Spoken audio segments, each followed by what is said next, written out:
Care space है जिसमें ज़बरदस्त परफॉर्मेंस इस क्वार्टर देखने को मिला। Apollo hospitals with in that space वो बहुत ही ज़बरदस्त, बाकी से बहुत अच्छा परफॉर्मेंस उन्होंने दिया। कंपनी ने स्टॉक 9% ऊपर है डेज हाई की तरफ। अपोलो हॉस्पिटल्स की मैनेजिंग डायरेक्टर सुनीता रेड्डी हमारे साथ जुड़ रही हैं बात करने के लिए रिजल्ट्स और दूसरे ट्रेंड्स के बारे में। सुनीता, गुड मॉर्निंग और ईटी नाउ पे आने के लिए बहुत बहुत धन्यवाद। बहुत ही चैलेंजिंग क्वार्टर था लेकिन आपने नंबर्स बहुत ही ज़बरदस्त दिखाए। क्या ट्रिगर्स थे, किस तरह से आपने ये मैनेज किया इस बार? Let me say that, Apollo Hospital has always been very agile, very resilient. Even during COVID, we managed to look after so many patients. 20% of our facilities were allocated for COVID. And definitely, I think it is a fact that Apollo is committed to serving society. We are focused on clinical outcomes, and there's no second guessing that.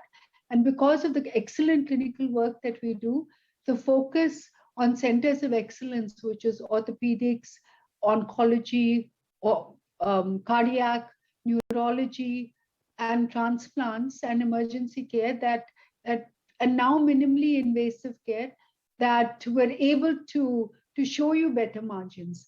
So if you look at our numbers, consolidated revenue was at 3,717 crores, a growth of 35%. But more importantly, healthcare revenues were at 2,169 crores, a growth of 75%. Now, this growth clearly came from the fact that the COVID work came down by 5% to just 5%, and the normal work resumed.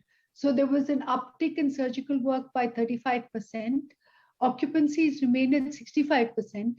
But in this, our ALOS came down, which is significant, with minimally invasive surgery, work like that happening, revenue intensity improved, and therefore our ARPOB also improved from 41,000 to 47,879 rupees. And all this has resulted in an EBITDA of 615 crores, which is a 105% improvement over last year. Good morning Sunita ma'am, क्योंकि आपने north east में penetration की आपकी योजनाएं क्या है? क्योंकि इससे पहले जब मैं आपकी रिपोर्ट पढ़ रहा था, नंबर्स पे देखा तो उसने आपने असम हॉस्पिटल्स को एक्वायर किया है और आगे चल के आपकी कुछ और योजनाएं भी हैं, जरा इसके बारे में आप बताइए। So right now we're spending only 60 crores to acquire 60% of Evercare hospitals. And just going forward, last year we spent 420 crores on consolidating our presence in Calcutta. So with this, we have 3 hospitals two hospitals in Guwahati and 1 in Calcutta. So we believe that we do have a very strong cluster for the Northeast and East. Right. साथ ही mister Reddy, आपसे ये भी जानना चाहेंगे कि कितने विदेशी मरीज इस वक्त भारत में इलाज के लिए आ रहे हैं, क्योंकि हम देख रहे हैं कि मेडिकल टूरिज्म वापस फिर से रीबाउंड होगा। आगे इसमें कितने बेहतर होने की भी उम्मीद है? आप कैसी एंटिसिपेशन कर रहे हैं कि कैसा रहेगा ये पूरा प्रोस्पेक्ट आपके लिए आगे? अभी तो थोड़ा सा फर्क हुआ है, सिर्फ 1% आ रहे हैं foreign patients, but we believe that in 2020, 10% of our total revenue was foreign patients, and definitely their ARPOBs were much higher. With the opening out of the flights, which will happen in the third quarter, we believe that 10% of our third quarter revenue will be from foreign patients. And this could potentially improve because we've opened the Proton Center in Chennai, where as soon as we opened, 60% of the revenue came from foreign patients. So especially in focus areas like cardiology, oncology, we do believe that foreign patients will continue to come back post-January. Right Sunita, lifestyle health care जो segment है उसमें किस तरह का growth आपको नज़र आ रहा है और हॉस्पिटल के मैनेजमेंट के प्लान्स क्या है वहाँ पे? So Apollo Health and Lifestyle, yes, it really grew, 386 crores of revenue, and definitely a strong EBITDA growth. Most of this growth came from diagnostics, where there was 150% improvement over last year. And we believe that we will continue on this trajectory of growing the diagnostic business. We've hired 900 phlebotomists this year, and we believe that we will consolidate our presence in the south, hoping to be the number one player in the south and then moving into the north, and definitely a strong presence in the east.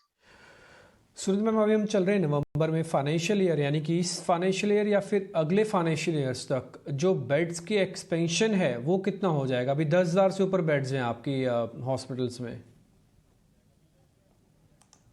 So we have 10,000 beds in our kitty. We've operationalized 8,000 beds, actually 7,900 to be exact. This quarter we operationalized another 280 beds. And I believe that we will fully operationalize the other beds by the end of the year. And when we do that, we are looking at, with decreased ALOS and higher utilization, we should be able to increase revenues. But more importantly, we are looking at brownfield expansions. We are growing our presence in Bangalore, where we're adding an additional 350 beds in the next 24 months. We are doing it on the land that we already have. We're also looking at expanding our presence in Chennai, where we're restructuring the entire Chennai premises, and by doing so, expanding the number of beds by another 150 beds in Chennai. And we're looking at a possible expansion in your city of Bombay, a city that we love very much, with the revenue share model that will give us a... Right. Thank you so much, Ms. Reddy, for giving us time and explaining all these crucial details to us. और इसके फिलहाल show में इतना ही, लेकिन